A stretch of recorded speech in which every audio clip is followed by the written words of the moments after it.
السلام علیکم لسنرز، آج میں ریڈ کرنے جا رہی ہوں ناول دل کے داغ کی قسط نمبر 4۔ چلیے شروع کرتے ہیں۔ لگتا ہے پاپا آج بھی آپ ہماری وجہ سے ڈسٹرب ہوئے۔ کوئی شک نہیں، پر خیر ہی ہے۔ مجھے علم ہے تم چاچو کے ساتھ کھیلنے کے لیے سارا ہفتہ انتظار کرتے ہو۔ محمد یار بھی آ کر ایک کرسی پر بیٹھ گیا۔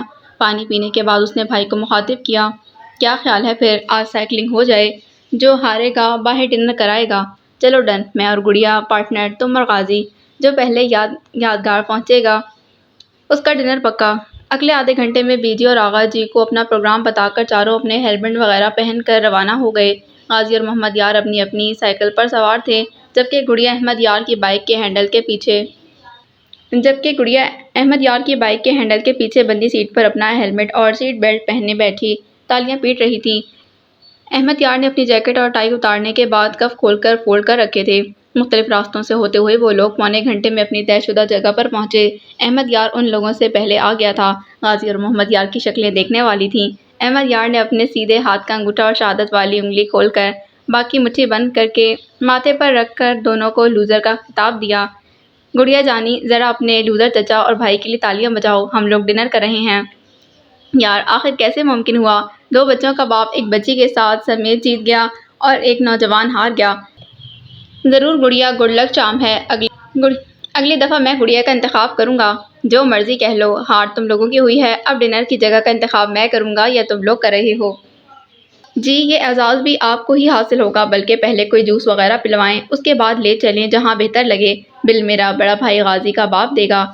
احمد یار نے دلکشی سے ہنستے ہوئے گنے کا جوس نکالنے والے کو اشارے سے 4 گلاس لانے کو کہا، ساتھ ہی ڈرائیور کو فون کر کے گاڑی منگوائی۔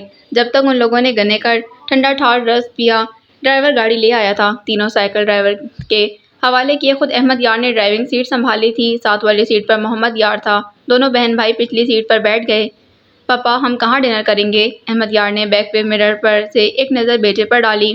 ایک نئی جگہ کھلی ہے، وہیں ٹرائی کرتے ہیں، لوگ کافی تعریف کر رہے ہیں۔ پاپا کیا ماما کو ساتھ لے لیں؟ احمد یار کے دل پر گھونسا پڑا۔ اس کا بیٹا ماں کو مس کر رہا تھا، جو پچھلے 1 ماہ سے اپنے باپ کے گھر بیٹھی ہوئی تھی۔ اس نے لمحوں میں خود کو سنبھالا، کیوں نہیں یار، راستے میں اس کو ساتھ لے لیتے ہیں۔ وعدے کے مطابق اس نے گاڑی ساحرہ کے گھر کی جانب ڈال دی۔ وہاں پہنچ کر گاڑی باہر سڑک پر روک کر خود اکیلا نیچے اترا۔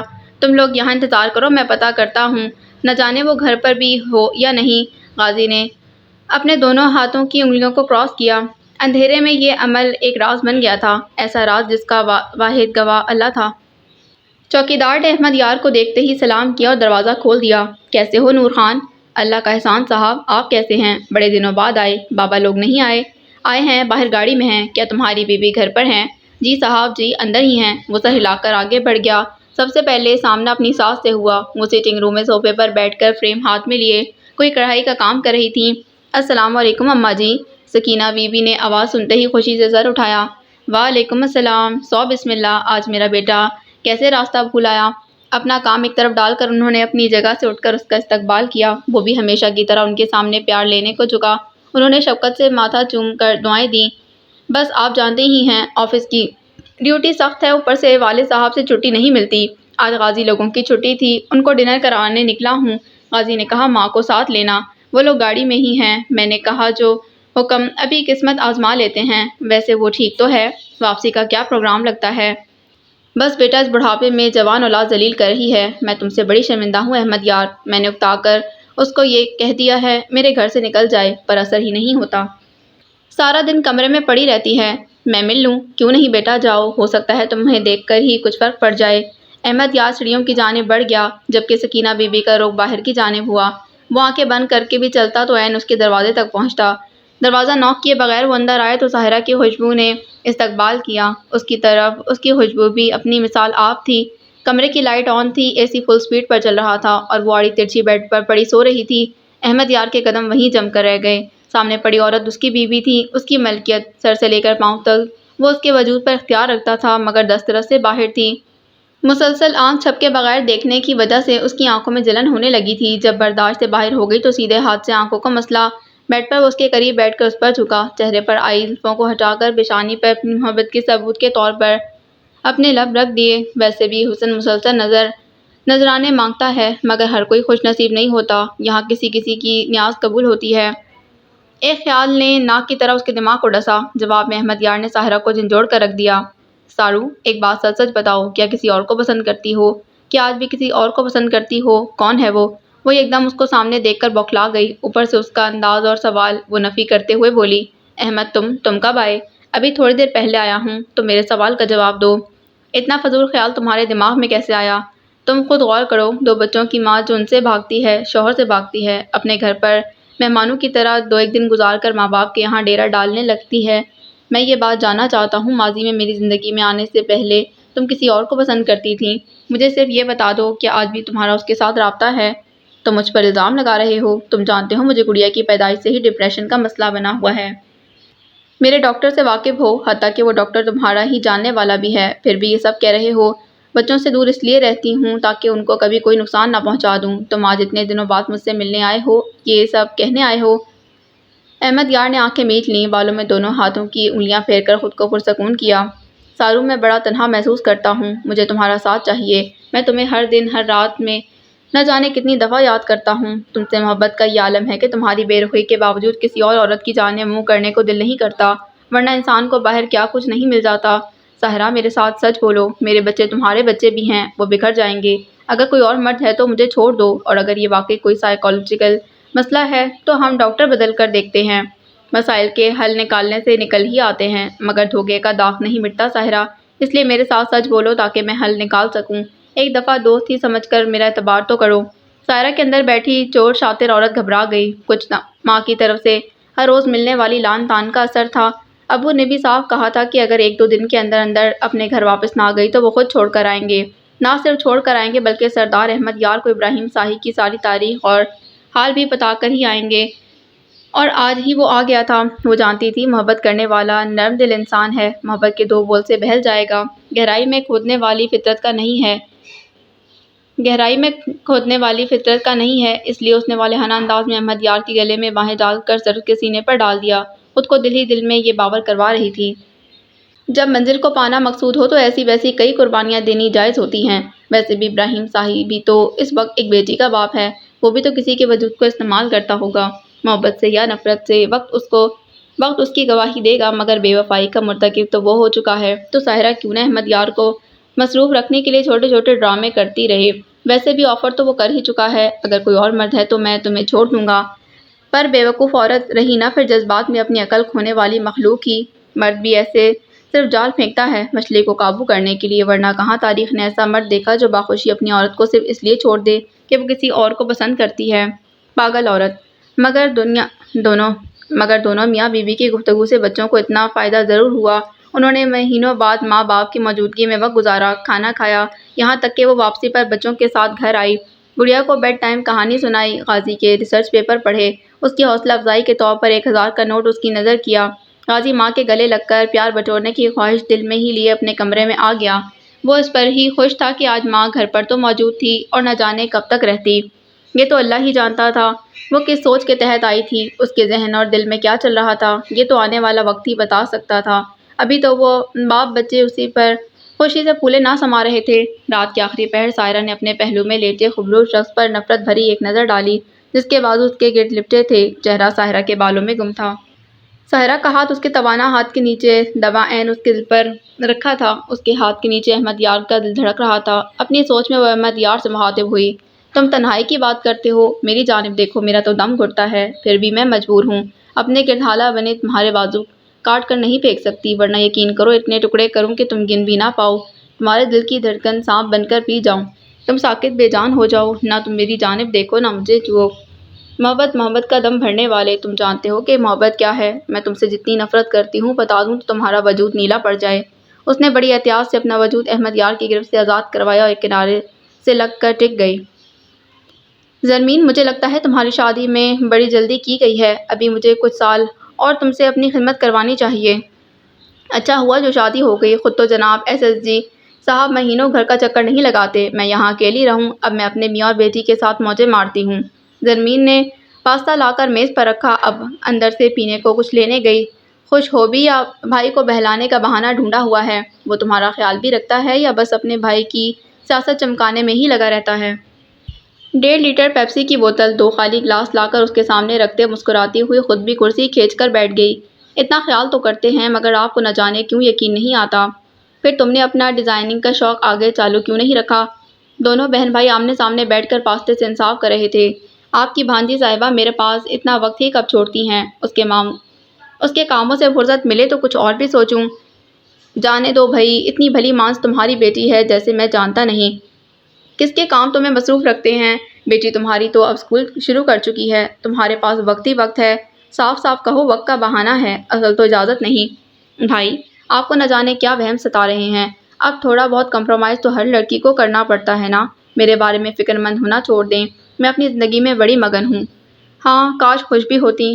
خوش ہی ہوں، آپ اپنی بات کریں، کب تک کیوں گھومنے کا ارادہ ہے؟ آپ کو پیاری سی اچھی سی بھلی مانسی لڑکی سے شادی کر لینی چاہیے۔ آپ میرے سے 3 سال بڑے ہیں، کچھ تو خیال کریں۔ ولی نے نیپکن سے منہ صاف کرتے ہوئے گلاس اٹھا کر سپ لیا۔ اس سارے کے دوران وہ دلکشی سے مسکراتا رہا۔ بھائی، تم نے شاید غور سے سنا نہیں، میں یہ بات تسلیم کر چکا ہوں، تمہاری شادی بڑی چھوٹی عمر میں کر دی۔ اب 24 سال کی عمر میں تم اماں جی بھی بن گئی ہو۔ کہا گئے حالانکہ وہ وعدے کہ شادی کے بعد بھی زرمین اپنی تعلیم جاری رکھ سکتی ہے۔ مجھے علم ہوتا ایسے وعدہ خلافی ہونی ہے، میں کبھی ان کی باتوں میں نہ آتا، کم از کم ماسٹرز ضرور کرواتا۔ میرا خواب تھا تم آرمی میں جاتی۔ یہ ہیل والے جوتے پر ساڑی باندھے جا رہی ہیں ڈاکٹر زرمین احمد۔ کیوں میں کیپٹن زرمین احمد کیوں نہ ہوتی؟ آپ کی طرح ایس ایس جی یہ بھاری گن اٹھائے انڈیا کے بارڈر پر فائر کر رہی ہوتی۔ ولی شادابی سے ہنسا۔ تم فائٹر نہیں ہو زرمینی، تم معصوم ہو۔ کیوں، کیا فائٹر معصوم نہیں ہوتے؟ ہوتے ہیں مگر کولڈ بلڈڈ ہوتے ہیں۔ تم کولڈ بلڈڈ نہیں ہو، تم باتوں میں بہلنے والی ہو، تم میری زرمینے ہو۔ اور آج صبح 10 بجے ولی کی فون کال ملتے ہی اس کی طرف آ گئی تھی۔ وہ یوں ہی بغیر اطلاع کے اچانک مہینوں، کئی دفعہ ہفتوں بعد اپنی شکل دکھانے آ جاتا تھا۔ ویسے مان گئی ہوں باتوں میں لگا کر اصل موضوع سے ہٹانا آپ کا دائیں ہاتھ کا کھیل ہے۔ یار ایک لڑکی آج کل تمہارے بھائی کو فل ٹائم لفٹ کروا رہی ہے، کرنل کی بیٹی ہے، ڈر لگتا ہے کہیں جوتے ہی نہ پڑوا دے۔ کیونکہ 4 دن ہینگ آؤٹ کرنا ہے تو موسٹ ویلکم۔ شادی وادی کا سین نہیں ہو سکتا۔ شادی وادی کا سین آپ کی طرف سے نہیں ہو سکتا یا اس کی طرف سے؟ ظاہر ہے میری جانب سے۔ ادھر تو شاید دال گل ہی جائے، پر یار ایک اور مسئلہ ہے، جب لڑکیوں کو لفٹ کرواؤ فوراً سے شادی کی رٹ لگانے لگ جاتی ہیں۔ میرے دوست کے ساتھ ہوا ہے ایک سین، تم سنو تو پیٹ میں بل پڑ جائیں۔ بیچارہ برا پھنسا ہے، بلکہ کام سے گیا ہے، اچھا بھلا دھڑلے والا پٹھان بھائی تھا، اس لڑکی نے اس کی شخصیت ہی بدل کر رکھ دی۔ کیا کھا رہا ہے، کہاں جا رہا ہے، حتیٰ کہ دوستوں سے ملنے بات کرنے پر بھی پابندی ہے۔ خیر ہم بھی اس کو بڑا تنگ کرتے ہیں، ہم لوگوں نے اس کا نام ہی گیدڑ خان رکھ دیا ہے۔ زرمینے کا کہکا فلک شگاف تھا۔ یہ تو پٹھان بھائی کے ساتھ زیادتی ہے۔ ہاں تو کون اس کو کہتا ہے ایسے ایک لڑکی کے پیچھے جگری یاروں کو چھوڑ دے، یہاں تک کہ ایک فلم تک ہمارے ساتھ دیکھنے نہیں جاتا۔ کل کو دیکھا جائے گا، اب تو بڑی باتیں بنا رہے ہیں نا، کل اپنی بیوی کے آگے پیچھے اس کا بیگ اٹھوا کر گھومیں گے تب پوچھوں گی میں نے شادی کرنی ہے؟ اللہ معاف ہی کرے، کوئی اپنا جینڈر نہیں تبدیل کرنا جو لیڈیز بیگ اٹھا کر گھوموں گا۔ ویسے بھی تمہارا آدمی کون سا یہ سب کرتا ہے؟ بس آ جائیں واپس میرے بیچارے آدمی پر، نہ جانے کیا اللہ واسطے کا بیر ہے وہ۔ اگر آپ کے خیالات سن لیں تو کتنا افسوس ہو۔ پتہ نہیں یار، پر مجھے کبھی بھی اس شخص سے پازیٹیو وائبس نہیں ملی، ہمیشہ بڑی ڈارک سی فیلنگ آتی ہے۔ اللہ کرے میرے وہم غلط ہوں۔ زرمین نے بھری ہوئی آنکھوں سے ولی کی جانب دیکھا۔ اب وہ کیا بتاتی کہ تمہارے 100 نہیں تو 80 وہم صرف وہم نہیں ہیں، بلکہ بولی بھائی وہ میرے شوہر ہیں، میری بچی کا باپ، پلیز اپنا دل کشادہ کریں۔ ولی اس کی آنکھوں میں پانی دیکھ کر ہاتھ کھڑے کر گیا۔ پاگل ہوئی ہو کیا؟ بھائی مذاق کر رہا ہوں، اتنا سا تو تمہارا دل ہے۔ اچھا چلو مارکیٹ کا چکر لگاتے ہیں، مجھے بھی کچھ چیزیں لینی ہیں، ساتھ میں کیا یاد کرو گی تمہیں بھی شاپنگ کروا دیتا ہوں، کیونکہ اس دفعہ میں اپنی دختر کے لیے کچھ لا نہیں پایا۔ آپ خود جو آ گئے ہیں یہی بہت ہے، میں برتن دھو کر آتی ہوں، آپ کے لیے چائے بناؤں؟ نہیں، باہر ہی کھا پی لیں گے، تم بس برتن رکھ کر آؤ، دھو بعد میں لینا، شام 7 بجے میری واپسی کی فلائٹ ہے۔ کیا ہے بھائی، اتنے عرصے بعد آئے ہو وہ بھی چند گھنٹوں کے لیے؟ آج کل چھٹی بڑی مشکل سے مل رہی ہے، مجھے ٹوٹل 3 دن ملے ہیں، مگر 2 دن میں نے دوست کو دیے، اصل میں اس کی والدہ بیمار ہیں، پریشان تھا، اب اتنا تو دوستوں کے لیے کرنا پڑتا ہے، پر فکر نہیں کرو اگلی دفعہ لمبی چھٹی لے کر آؤں گا۔ رہنے دیں یہ فکرہ، بس آپ نے ایک لالی پاپ کی طرح مجھے بہلانے کے لیے رکھا ہوا ہے، اب بس آپ کی شادی ہونی چاہیے، اگلی دفعہ آئیں گے تو شادی کر کے ہی واپس جانے دوں گی۔ اچھا یار ابھی تو چلو دختر کے اسکول چلتے ہیں، اس کو ساتھ لے کر شاپنگ پر جائیں گے۔ سر، آپ سے کوئی جمال علی گیلانی ملنے آئے ہیں۔ پی اے نے آفس کے دروازے پر نوک کر کے پیغام دیا تو باس کی کرسی پر بیٹھا شخص اپنی جگہ تھم کر رہ گیا۔ سامنے کھلی فائل بند کر کے ایک طرف ڈال دی، پھر چہرے پر بڑی مکار مسکراہٹ ابھری۔ اندر بھیج دو۔ اپنی جگہ سے اٹھ کر اس نے اپنی جیکٹ پر نظر آنے والی سلوٹیں دور کیں۔ تبھی دروازے پر دستک دے کر ایک صاحب اندر آئے۔ سفید بے شکن لباس والی کالی واسکٹ، کالے جوتے، کن پٹیوں پر کثرت سے اگے سفید بال، درمیانے قد کاٹ، دھیمی خوشبو والا مہنگا پرفیوم۔ السلام علیکم گیلانی صاحب، آج تو کہنا پڑے گا، وہ آئے گھر میں ہمارے خدا کی قدرت، کبھی ہم ان کو دیکھتے ہیں اور کبھی اپنے گھر کو۔ والسلام ابراہیم صاحی، بس جب انسان کی قسمت ہارتی ہے تو مجھ جیسے لوگوں کو مجبوراً تم جیسوں کے دروازے پر دستک دینی پڑ جاتی ہے۔ ابراہیم صاحی نے بلند کہکا لگایا۔ تشریف رکھیے گیلانی جی، میرا آفس دیکھ کر آپ متاثر تو ضرور ہوئے ہوں گے۔ کہاں وہ صاحی جس کے پاس ایک کمرہ نہ تھا جہاں وہ آپ کی بیٹی کو بیاہ کر رکھ سکتا، اور کہاں یہ صاحی جو اتنی بڑی بزنس امپائر کا مالک ہے۔ وہ کرسی کھینچنے کے بعد ٹانگ پر ٹانگ رکھ کر بیٹھ گئے، پھر اپنی طبیعت کے مطابق بولنے لگے۔ دیکھو صاحی، میری عمر سے اگر تم واقف نہیں تو بتا دیتا ہوں، اس سال میں 70 سال عبور کر چکا ہوں۔ میں جدی پشتی کھاتے پیتے گھرانے والا ہوں، ساری عمر دولت میرے گھر کی لونڈی رہی ہے، اور یہ میرے اللہ کا کرم ہے، اسی کے دیے رزق میں سے آج سے 12 سال پہلے میں نے تمہارے سامنے ایک ہڈی پھینکی تھی جسے لے کر تم غائب ہو گئے تھے۔ تم سمجھتے ہوگے مجھے تمہارے بارے میں کیا علم ہوگا؟ میں تمہاری ساری تاریخ جانتا ہوں۔ میرے دیے گئے پیسے میں سے تم نے اپنے بڑے بھائی کو اس وقت کی جیتنے والی سیاسی پارٹی کا ٹکٹ دلوا کر قومی اسمبلی کی سیٹ جیتی۔ وہاں سے تم دونوں بھائیوں کے کالے دھندے کا بزنس شروع ہوا۔ آج تمہارا بھائی سیاست میں اپنا نام بنا چکا ہے، بڑی شہرت ہے، جو پارٹی اقتدار میں آئے اسی کے ساتھ مل جاتا ہے۔ اپنے گاؤں کے لوگوں کو کھانے پینے کا لالچ دے کر ووٹ تم لوگوں کو مل جاتا ہے۔ یہ مانگے کی چکا چوند میرے لیے کوئی حیثیت نہیں رکھتی۔ ابراہیم صاحی اپنی جگہ پر بیٹھ گیا اور بڑی کینہ توز نظروں سے ان کو دیکھتے بولا، آپ نے مجھے 1.5 کروڑ دیا تھا، میں آج آپ کو 3 واپس کر دیتا ہوں۔ جمال علی گیلانی کھل کر مسکرائے۔ وہ میری بیٹی کے سر کا صدقہ ایک خیرات تھی اور میں خیرات دے کر واپس نہیں لیا کرتا، مگر یہاں آج تمہیں ایک دفعہ پھر سے آفر دینے آیا ہوں، بدلے میں آج 1.5 کی بجائے 3 بھی دینے کو تیار ہوں۔ ابراہیم صاحی نے الجھن بھری نظروں سے انہیں دیکھا۔ گیلانی صاحب، میں آپ کا مطلب نہیں سمجھا، اپنی بات کی وضاحت کر دیں گے؟ جمال علی گیلانی کے چہرے پر ایک دم سے بڑھاپا چھا گیا۔ ساحرہ نے تمہیں کسی ہوٹل میں دیکھا تھا۔ صاحی کی آنکھوں میں چمک بڑھ گئی۔ گیلانی جی، بھلا 2 بچوں کی اگر مجھے اتنے سالوں بعد دیکھ بھی لے تو کیا فرق پڑتا ہے؟ میں تم سے ایک درخواست کرنے آیا ہوں صاحی، اگر میری بیٹی تم سے رابطہ کرنے کی کوشش کرے تو تم اس کی حوصلہ افزائی نہیں کرو گے؟ ابراہیم صاحی کو حقیقت میں جھٹکا لگا تھا، وہ حیرت سے ان کی شکل دیکھتا رہ گیا۔ وہ ہنسا اور ہنستا ہی چلا گیا، یہاں تک کہ آنکھوں میں پانی چمکنے لگا۔ بزرگوار، آپ کا مطلب ہے کہ آج بھی آپ کی بیٹی آپ کی مرضی کے خلاف میرے لیے… بس صاحی، کچھ الفاظ نہ ہی بولے جائیں تو بہتر ہے، تم اپنی قیمت بتاؤ، باقی سب چھوڑ دو۔ آپ سمجھتے ہیں آج بھی مجھے خرید لیں گے؟ میری قیمت اس وقت 1.5 کروڑ تھی جس وقت میرے پاس اپنا گھر بھی نہ تھا، آج میں ارب پتی ہوں، میری قیمت کا اندازہ لگا سکتے ہیں؟ تم نے ارب آج دیکھا ہے صاحی، میری پشتوں نے برتا ہے، اپنی قیمت بتاؤ، دینا میرا سر درد ہے۔ گیلانی صاحب، کیوں نہ آپ صلح کر لیں؟ اگر آپ کی بیٹی 2 بچوں کے بعد بھی اپنے شوہر کے ساتھ خوش نہیں تو اس کو دے دیں جو وہ چاہتی ہے، آج تو میں آپ کے ہی ہم پلہ ہوں۔ جمال علی گیلانی کا چہرہ سرخ بوٹی ہو رہا تھا۔ صاحی، اگر تم سمجھتے ہو آج سے 12 سال پہلے میں نے اپنی بیٹی کی شادی تم سے اس لیے نہ کی کہ تم غریب تھے تو تم بڑے بے وقوف ہو۔ میں تمہاری نسل کو پہچان گیا تھا، اس لیے میں نے تمہارے سامنے ہڈی پھینکی تھی، تم نے میرے خدشات سچ ثابت کر دیے، ہڈی منہ میں ڈالی اور اپنی راہ لی۔ میرا داماد اصل امیر آدمی ہے، دل کا امیر، کردار کا امیر، تمہاری کیا حیثیت؟ واہ گیلانی صاحب واہ، پھر وہ امیر داماد آپ کی بیٹی کو خوش کیوں نہیں رکھ پایا؟ آج بھی، اللہ کے بندے، آج بھی وہ میرے لیے پاگل ہے۔ میری بیٹی نابینی ہے صاحی، اور آنکھوں والے نابینے لوگ یوں ہی خود کو تباہ کرتے ہیں بلکہ نسلیں تباہ کرتے ہیں۔ میں اپنی آنے والی نسلوں کو بچانے کی کوشش کر رہا ہوں، تم بھی آج صاحب اولاد ہو، بچی کے باپ ہو، میری بات کو سوچنا، چلتا ہوں، اللہ حافظ۔ وہ اپنی جگہ سے اٹھے اور باہر نکل گئے۔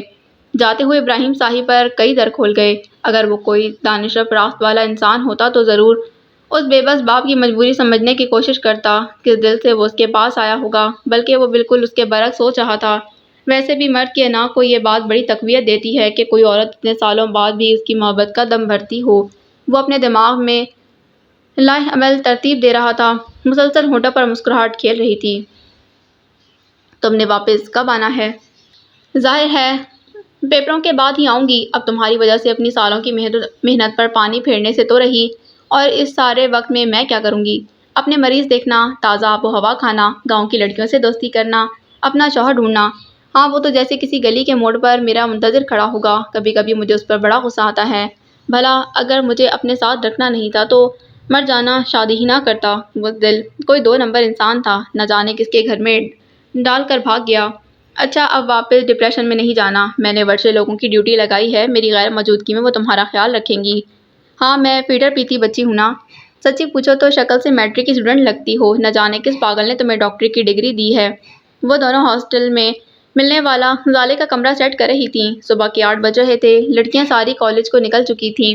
آج ہی زینب کا سیکنڈ ٹائم میں پہلا پیریڈ تھا۔ اگلے 1 گھنٹے تک وہ کوئٹہ کے لیے نکلنے والی تھی۔ زالے کے پاس سامان تو کوئی تھا نہیں۔ دادی نے گھر سے بستر وغیرہ سب مہیا کر دیا۔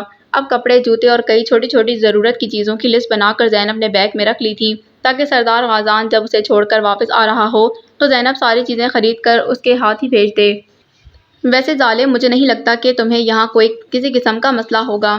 دیکھو، ہم عزت اور حفاظت کرنے والے لوگ ہیں۔ دادی کو بھی جان ہی گئی ہو، انہوں نے کتنی مدد کی ہے۔ اگر وہ ساتھ نہ دیتی تو بھائی شاید تمہیں یہاں رکنے نہ دیتے۔ کوئی حوالہ جو نہیں ہے، نہ کوئی سند، نہ کوئی سرکاری پیپر، سمجھ رہی ہو نا میری بات؟ میں تو اللہ کی شکر گزار ہوں۔ اب اللہ کرے تمہارا شوہر کہیں سے برآمد ہو جائے، پر اگر نہیں بھی آتا تمہیں کوئی مسئلہ نہیں ہوگا۔ آرام سے نوکری کرو، دیکھتے ہیں آگے کیا ہوتا ہے۔ زالے رونے لگ گئی۔ اتنے دنوں سے دونوں کا 24 گھنٹے کا ساتھ تھا۔ دونوں نے زالے کا کلینک بھی مل کر ترتیب دیا۔ آج پہلے دن اس نے وہاں ڈیوٹی دینی تھی۔ اب رو کیوں رہی ہو؟ ویسے ہی رونا آ رہا ہے۔ آج میری نوکری کا پہلا دن ہے اور مجھے الوداع کہنے کو نہ ماں، نہ باپ، نہ کوئی بہن بھائی، نہ کوئی ساتھی۔ زینب نے رکھ کر 2-3 دھموکے جڑ دیے۔ زالے کی ہائے نکل گئی۔ جانوروں کی طرح کیوں مار رہی ہو؟ تم قابل ہی ہو اس کے۔ ایویں تمہارے ساتھ وقت ضائع کر رہی ہوں۔ مرو میری طرف سے۔ رو بیٹھ کر رشتوں کو، میں جا رہی ہوں۔ زالے کو حیران پریشان چھوڑ کر 2 سیکنڈ میں کمرے سے نکل گئی۔ ہیں، اس کو اچانک سے کیا ہوا؟ وہ اس کے پیچھے لپکی۔ کوریڈور کے اینڈ پر وہ مڑتی نظر آئی۔ زالے نے کمرے کا دروازہ اپنے پیچھے بند کیا اور دوڑ لگا دی۔ جب تک وہ کونے تک آئی، زینب آدھا گراؤنڈ پار کر چکی تھی۔ سامنے گیٹ کے پاس سردار غازان زینب کے انتظار میں گاڑی میں موجود تھا۔ کل رات ہونے والی اچانک برف باری نے جہاں درجہ حرارت میں کمی کی تھی، وہیں اچھی خاصی فضلن بھی پیدا ہو گئی تھی۔ وہ اس کے پیچھے بھاگتے ہوئے گراؤنڈ میں آئی۔ زینی، رکو تو، ہوا کیا ہے؟ وہ پیچھے سے بھاگتی ہوئی آ کر زینب سے ٹکرائی۔ دونوں ہی اپنا توازن قائم نہ رکھ پائیں، وہیں برف پر گر گئیں۔ ٹکرے مارنے کا شوق ہو رہا ہے تو جا کر دیوار میں مارو، میرے پیچھے کیا لینے آ رہی ہو؟ تم رک کر بات سن لیتی تو میں کیوں بھاگتی؟ اور تمہیں اچانک سے کس گیدڑ نے سونگھا ہے؟ اچھی بھلی تھیں، کیونکہ مجھے لگا تمہیں میری ضرورت ہی کہاں ہے۔ تم بیٹھ کر آنسو بہاؤ، ہائے امی نہیں ہے، ابو نہیں ہیں، میرے بھی تو نہیں ہیں۔ میں تو تمہاری طرح بیچاری بن کر نہیں روتی۔ تمہارے پاس دادی ہیں، تمہارا بھائی ہے، اتنی سارے دوست ہیں، اپنا گھر ہے۔ میرے پاس تو ایک شوہر ملا تھا، وہ بھی چھوڑ کر بھاگ گیا۔ میں تو ہوں نا، تمہیں اتنی لمبی فوج کی ضرورت بھی کیا ہے؟ تمہارے لیے ایک زینب ہی کافی ہے۔ سچی بتا رہی ہوں، آج کے بعد میرے سامنے یہ سب دہرایا نا تو تمہارا میرا مرن جیون ختم۔ زالے نے اس کو زور سے اپنے ساتھ بھینچ لیا۔ دونوں وہیں برف پر بیٹھی ہوئی تھیں، ایک دوسرے کو گلے لگا کر دائیں بائیں پنڈولم کی طرح جھومنے میں۔ گاڑی کے ہارن نے خلل ڈالا۔ چلو، اس کا پیمانہ لبریز ہو گیا ہے، اٹھو چلیں۔ پہلے تمہیں تمہارے کلینک اتارتی ہوں، پھر جاؤں گی۔ دونوں ایک دوسرے کا ہاتھ تھامے احتیاط سے چلتی آ کر گاڑی میں بیٹھیں۔ گاڑی کے اندر ہیٹر لگا ہونے کی وجہ سے ایک دم سے سکون کا احساس ہوا۔ سردار ڈرائیونگ سیٹ پر آنکھوں پر کالا چشمہ چڑھائے بیٹھا تھا۔ آج مونچھوں کا ساتھ ہلکی سی بڑی ہوئی شیو دے رہی تھی۔ گہرے براؤن رنگ خدر کے شلوار سوٹ میں، کالی جیکٹ میں اس کی سرخ اور سفید رنگت دمک رہی تھی۔ براس پہلے کلینک پر رکنا ہے۔ زینب کے کہنے پر گاڑی گیٹ سے نکالتے ہوئے سردار نے سر ہلکا سا اس بات میں خم کیا۔ 2-3 دن ان کے گھر پر گزارنے کے بعد زالے کے دل میں بیٹھنے والا سردار کا پہلا پڑنے والا تاثر تبدیل ہو گیا۔ وہ پہلے دن جتنا سخت مزاج اور اکڑ لگا تھا، حقیقت میں اس کے بالکل برعکس نکلا۔ بڑا تحمل مزاج، دھیمے لب و لہجے والا، ملنسار، باوقار، بلکہ جس طرح وہ اپنے کالج کی لڑکیوں کو اپنی بیٹیوں کی طرح ڈیل کرتا، زالے متاثر ہوئی تھی۔ کلینک کی عمارت گاؤں کے درمیان میں واقع تھی، جس کے ایک طرف سے پہلے ہی ایک مرد ڈاکٹر موجود تھا، مگر چونکہ کلینک قریب کے دوسرے دیہاتوں کو بھی لگتا تھا تو ایک مرد ڈاکٹر ناکافی ہی ثابت ہوتا تھا، خاص کر جب عورتوں کی بات آتی۔ زیادہ تر لوگ پسند نہ کرتے تھے کہ ایک عورت کو ادبی ڈاکٹر دیکھے، عورتوں کو یا تو کوئٹہ جانا پڑتا یا گھر پر ہی سر درد بخار کی گولی لے کر ٹھیک ہوتی۔ زینب کا گھر گاؤں کے راستے میں بہت شروع میں آتا تھا۔ ان کے گاؤں اور گھر کے درمیان 1 میل کا فاصلہ تھا۔ جس وقت وہ لوگ کلینک پر پہنچے، وہاں پر لوگوں کا جمگٹا لگا ہوا تھا۔ رش دیکھ کر پہلا خیال زالے کے ذہن میں یہی آیا کہ یقیناً کوئی ایکسیڈنٹ ہو گیا ہے، مگر وہ یہ جان کر مبہوت رہ گئی۔ وہ سب مرد اور خواتین اپنی نئی ڈاکٹر کو خوش آمدید کرنے وہاں جمع ہوئے تھے۔ سب نے اس کے لیے کوئی نہ کوئی چیز اٹھا رکھی تھی۔ کسی نے کڑھائی والی چادر دی، کسی نے ٹوپی دی، کسی نے کرتا دیا، کوئی ایک ڈونگے میں کھانے والی کوئی چیز اٹھائے کھڑا تھا۔ خشک میوہ جات، کینو، سیب، چیزوں کا یہ ڈھیر لگ گیا۔ اس نے ایک ایک عورت کو گلے لگا کر شکریہ ادا کیا۔ محنت کشوں کے چہرے سونے جیسی تپش سے چمک رہے تھے۔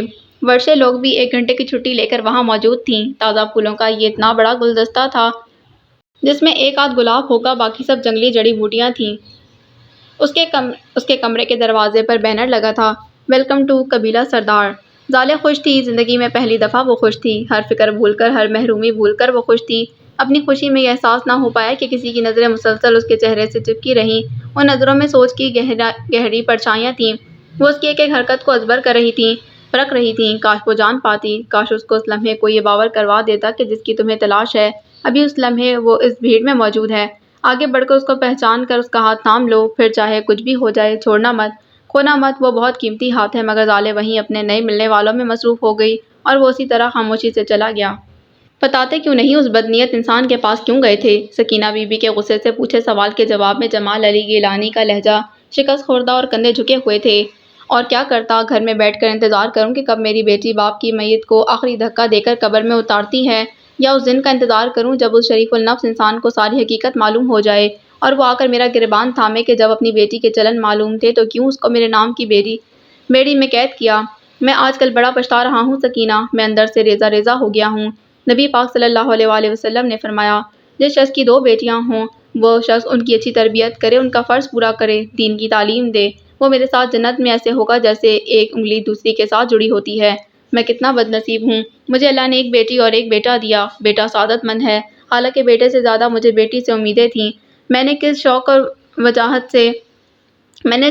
چاہت سے اس کو اسکول اور کالج بھیجا، مگر وہ تعلیم لے کر سنورنے کی بجائے اپنا آپ ہی بھول گئی۔ اتنی بدنیت، اتنی کٹھور، اس درجے کی بے حس، میں اللہ کو کیا منہ دکھاؤں گا؟ وہ آج بھی 12 سال پہلے کی طرح میری آنکھوں میں آنکھیں ڈال کر مطلع کر گئی ہے۔ وہ اس کے ساتھ رابطہ ضرور کرے گی۔ میں تو آنے والے طوفان کے آگے بند باندھنے کی ایک عدد کوشش کرنے گیا تھا۔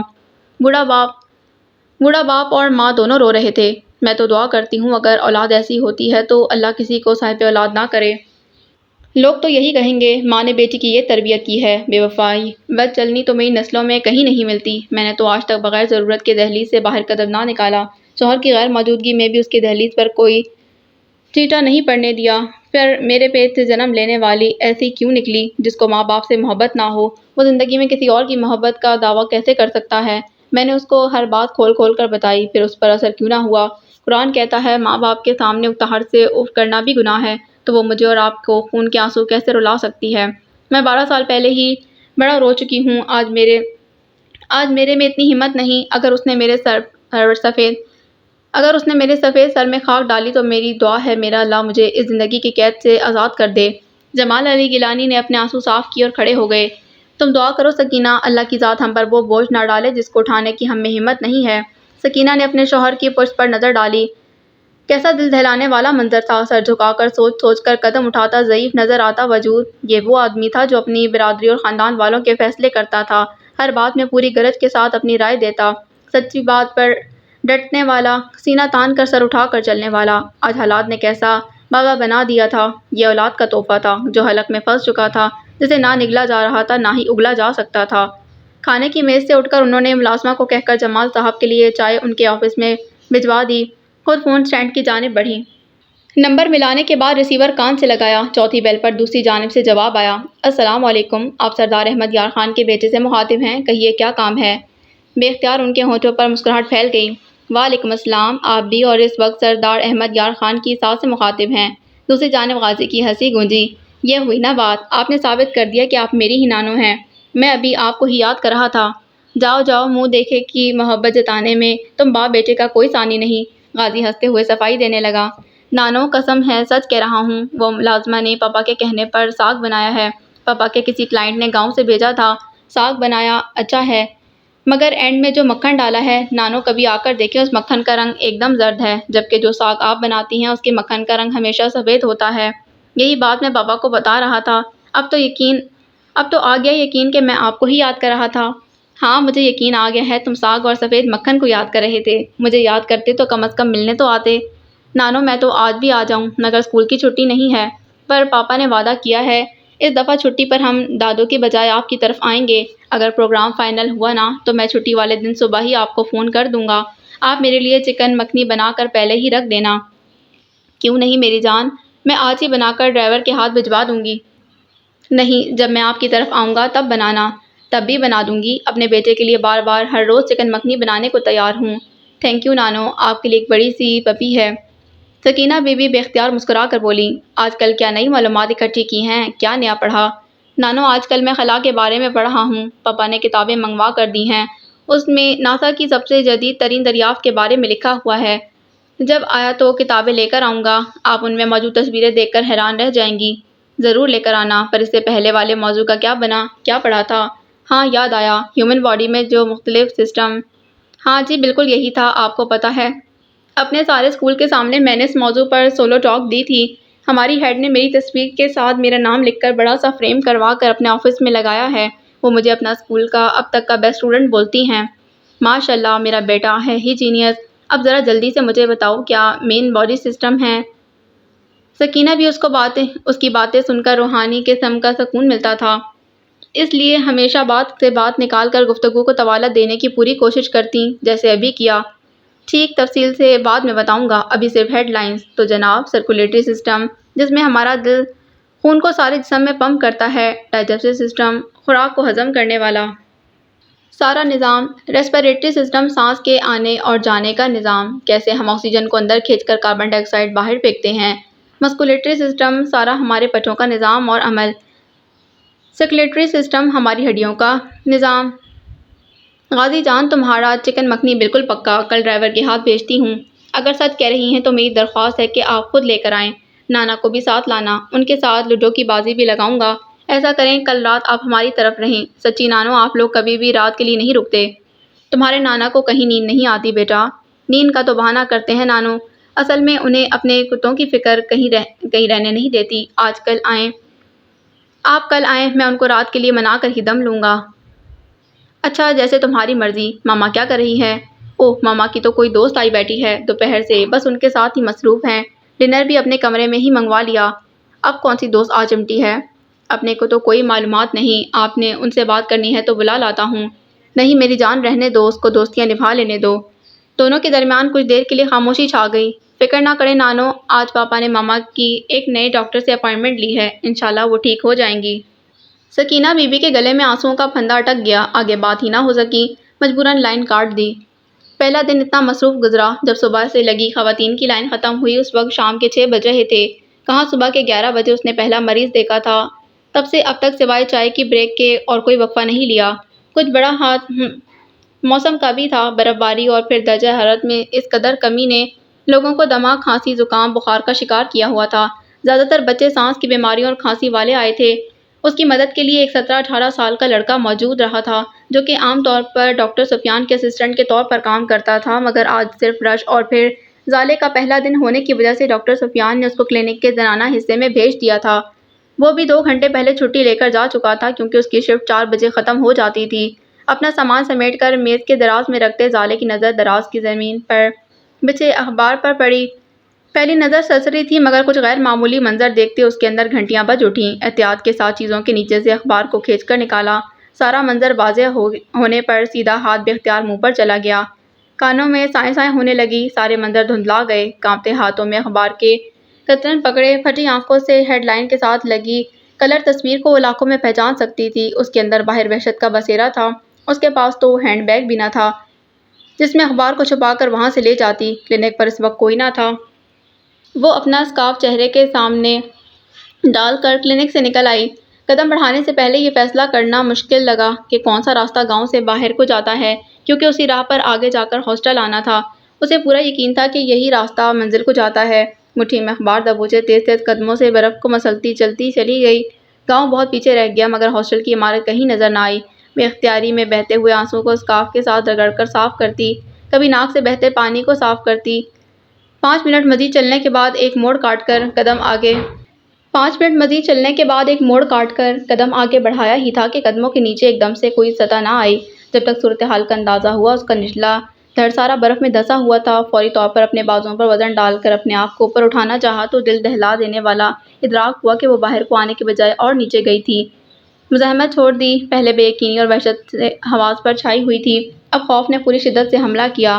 اخبار کا ٹکڑا ہاتھ سے چھوٹ کر تھوڑے فاصلے پر گرا۔ گہرے گہرے سانس لینے کے ساتھ اس نے ارد گرد کا جائزہ لیا تو گردن کے بال کھڑے ہو گئے۔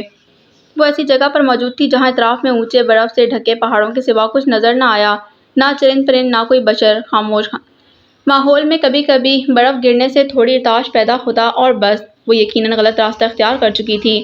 اس وقت گاؤں سے میل 1.5 دور اس غیر آباد جگہ پر موجود تھی۔ کوئی ہے؟ کوئی میری مدد کرو! ہیلو! خدا کے لیے میری مدد کرے کوئی! اگر میں نے تنہائی میں اور ٹھنڈ میں ہی مرنا تھا تو میرے گھر کی چار دیواری کیوں چھینی گئی؟ اب یہاں ہائپوتھرمیا سے ہی مر جاؤں گی۔ میں ایسے مرنا نہیں چاہتی، اللہ جی! کسی کو میری مدد کو بھیج دیں۔ اگر پہاڑ کی چوٹی سے برف کا تودہ گرا تو میں پوری کی پوری برف میں دفن ہو جاؤں گی۔ کوئی بھی مدد کو نہ آئے گا۔ بھلا اس ویرانے کی جانب کوئی کیوں آئے گا؟ زینب ادھر نہیں ہے، باقی کسی کو میرا انتظار ہوگا۔ کون سا ماں باپ زندہ ہے جو ڈھونڈنے نکلیں گے؟ اگر برف باری دوبارہ شروع ہو گئی تو ہائے گرمیوں تک میں در فریز ہو جاؤں گی۔ زینب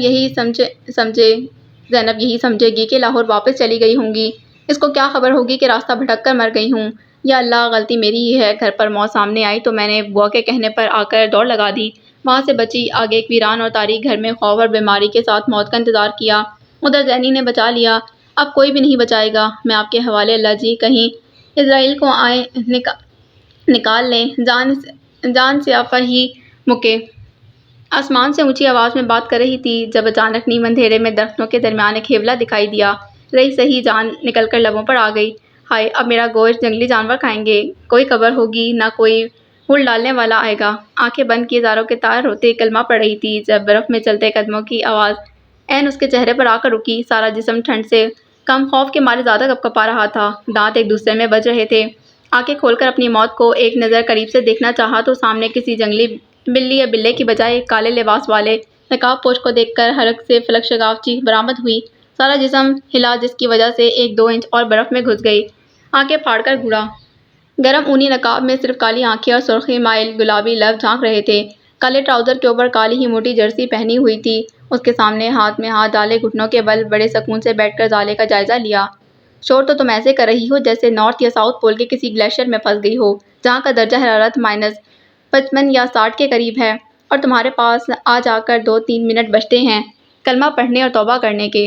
ڈاکٹر صاحبہ، یہ پاکستان ہے، بڑی حد ہوئی تو درجہ حرارت -20 یا 25 تک گر جائے گا، جس میں آدھا گھنٹہ 40 منٹ تک تمہاری باڈی سروائیو کر جائے گی، اور جیسے کہ آج کا درجہ حرارت ہے ہی سارا -7، تو فروسٹ بائٹ تک مشکل ہے۔